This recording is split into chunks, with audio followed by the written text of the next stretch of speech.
Bonjour à tous. Donc aujourd'hui, ça doit être mon de mémoire 102e ou 103e cours.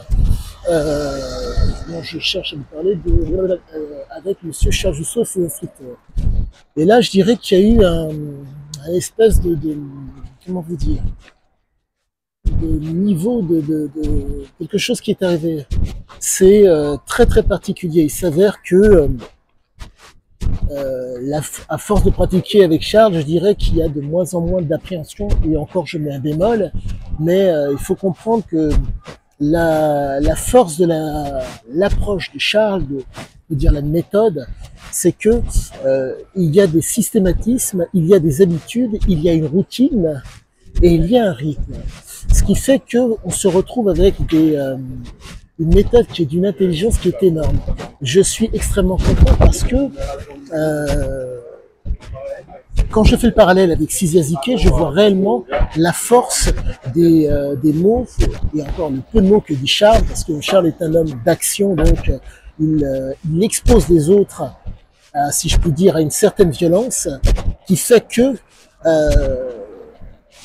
le fait d'être exposé à la violence et voire d'exposer son vis-à-vis à la violence, fait qu'on est dans une espèce de relativisme. C'est très très particulier. On peut avoir une impression de force, on peut avoir une impression de capacité, mais il y a une chose qui est fondamentale à comprendre, la fameuse impact, le premier coup.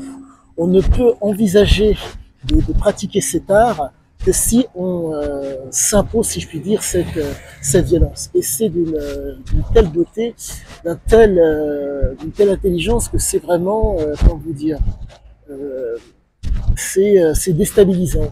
Je, oui, c'est déstabilisant. Et là, pour vous dire, je viens de comprendre, enfin, je viens de revisionner une vidéo extrêmement intéressante faite par un neurophysiologiste, neurobiologiste, pardonnez-moi, qui tenait des propos extrêmement pertinents sur la fameuse noradrénaline. Pour faire simple, euh, Charles est un être violent. Il a été violent toute sa vie, mais à la différence de certains, il a été en mesure de commander à sa nature et de contrôler, si je puis dire, un tant soit peu sa nature. Donc on se retrouve avec un homme qui c'est un homme qui est à la commande. Et quand un homme est à la commande, l'homme ne subit pas, si je puis dire, sa nature. Il agit en fonction de ce qui lui fait face. Charles, comment vous dire, à peu de choses près comme Ziki, est un homme qui regarde devant lui. C'est un homme qui m'intéresse énormément et qui m'instruit comme jamais parce que je me suis retrouvé donc avec cet homme qui euh, comment vous dire, il est dans la projection. C'est pas l'instant d'après, c'est l'instant du moment. Certes, il y a un travail de placement qui fait que il va pouvoir placer sa technique et faire en sorte de vous amener à ce qui est bon, il semble, mais c'est tellement intelligent, j'en perds des fois mon latin, car vraiment on est face à quelque chose qui est extrêmement rare. J'ai vu j'ai côtoyé des charlatans, euh, mais là sincèrement je ne sais pas sur quel pied danser. C'est très très déstabilisant parce que j'ai l'intime conviction de faire quelque chose de qualitatif. L'épreuve du feu me permettra de vous dire ce qu'il en est, mais là pour vous dire, je travaille en même temps aussi avec ce cher monsieur Guillaume Kerner, et le fait de travailler avec Guillaume est tout aussi passionnant, car si vous voulez, le combat que propose Guillaume, la forme de combat que propose Guillaume est une approche d'une certaine façon frontale. La personne qui veut vous faire la peau est devant vous. Et quand on travaillait avec Charles, comment dire, il travaille sur différentes dimensions. C'est différent, mais c'est intéressant. Je dirais que la force de Guillaume, c'est que vous voyez, vous êtes face à, comment vous dire, vous faites face à l'adversaire. Et tandis que Charles, il vous prépare d'un tant soit peu mentalement à devoir bah, envisager le vice, le coup de vis que vous devez préparer. C'est une espèce, je ne dirais pas d'anticipation, mais de vigilance qui est différente.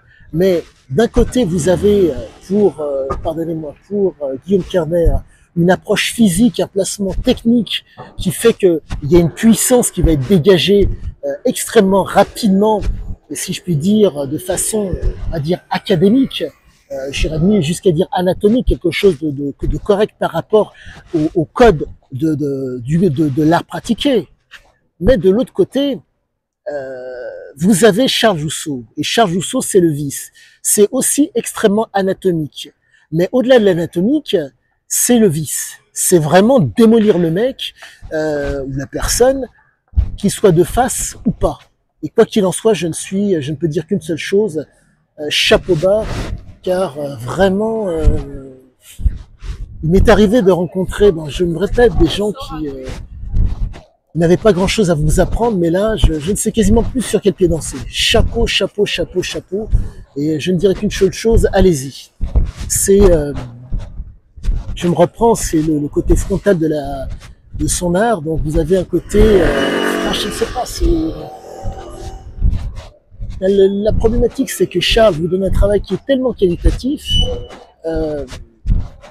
émettre un doute, émettre quelque chose sur ce qu'il vous propose, c'est très difficile. Pour ma part, la seule chose que je pourrais dire, c'est que il n'abandonne pas, il ne subit pas. Et donc, si vous voulez, c'est très déstabilisant, car vraiment, je parle avec quelqu'un qui a vraiment de quoi m'instruire au plus haut point. Et c'est vraiment extrêmement plaisant que de se retrouver dans une situation où vous êtes face à un homme qui nivelle constamment vers le haut ses propos et qui fait que vous vous retrouvez à être constamment instruit. C'est non, il n'y a pas à dire, il est, je sais pas. Je ne sais pas comment, je ne sais pas sur quel pied danser, car je me répète des gens qui pour moi, se donnent de la contenance, nous en connaissons tous, mais des gens qui ont un fond, c'est proprement exceptionnel. Je dirais que, bref, l'âge de Charles est ce qu'il est, mais le physique est proprement exceptionnel. C'est à tomber par terre. Dire, c'est un dos argenté, le mec il tient la rampe, il tient, et c'est je ne sais plus sur quel pied danser avec cet homme. Mais quoi qu'il en soit, il faut que vous veniez, parce que vraiment, wow. Voilà. Ah, je préfère en rester là car je vais déblatérer pendant 207 ans pour pas grand chose. À bientôt à tous.